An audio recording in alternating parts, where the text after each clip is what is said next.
హైదరాబాద్లోని private hostels పీజీలపై Iran war effect తీవ్రంగా పడింది. ఎల్పీజీ సరఫరా తగ్గడంతో ఐటీ కారిడార్లోని హాస్టల్స్లో ఫుడ్ ఐటమ్స్ తగ్గించారు. గ్యాస్ ఎక్కువగా వినియోగించే దోశ, చపాతీ లాంటి పదార్థాలను మెనూ నుంచి తొలగించారు.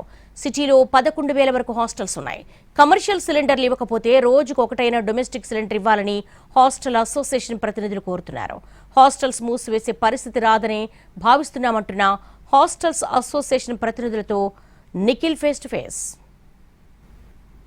ప్రభావం హైదరాబాద్ హాస్టల్ వరకు చేరింది. హైదరాబాద్ ఐటీ కారిడార్ హాస్టళ్లలో ఎల్పీజీ సరఫరా లేదంటూ రేపటి నుంచి కూడా కొన్ని ఐటమ్స్ మేము చేయబోమంటూ కూడా హాస్టల్ అసోసియేషన్ వాళ్ళు ప్రకటించారు. ఇదే విధంగా అధికారులతో మాట్లాడుతున్నాం.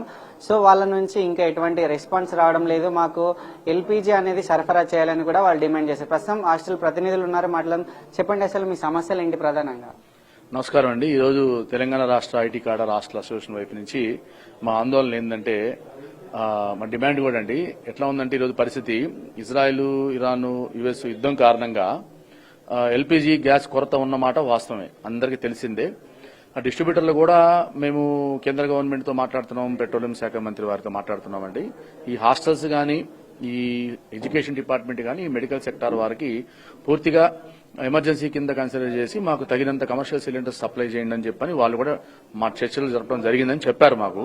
కాకపోతే ఏంటంటే నిన్నటి నుంచి ఏం చెప్తున్నారు డిస్ట్రిబ్యూటర్స్ అంటే, మేము చర్చలు జరిపామండి, అవి అయితే సక్సెస్ఫుల్ కాలేదు, మాకు ఎటువంటి మా వాళ్ళ దగ్గర నుంచి హామీ అనేది రాలేదండి, మా ఇండెంట్ కూడా తీసుకోవటం లేదు, అందుకని మేమైతే మీకు సిలిండర్స్ సప్లై చేసే పరిస్థితి లేదని చెప్పడం జరిగిందండి వాళ్ళు.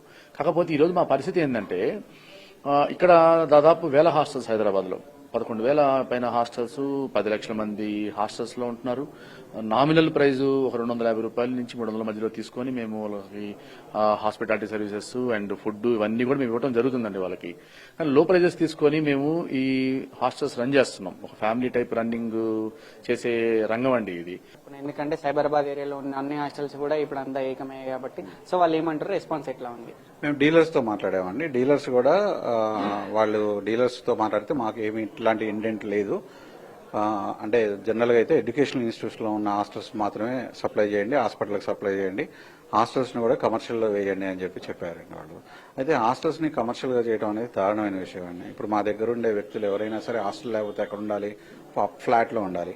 ఫ్లాట్ లో ఉంటే డొమెస్టిక్ కస్టమర్ అవుతాడు కదా, జనరల్ గా రెసిడెన్షియల్ సిటిజన్ అవుతాడు కదా.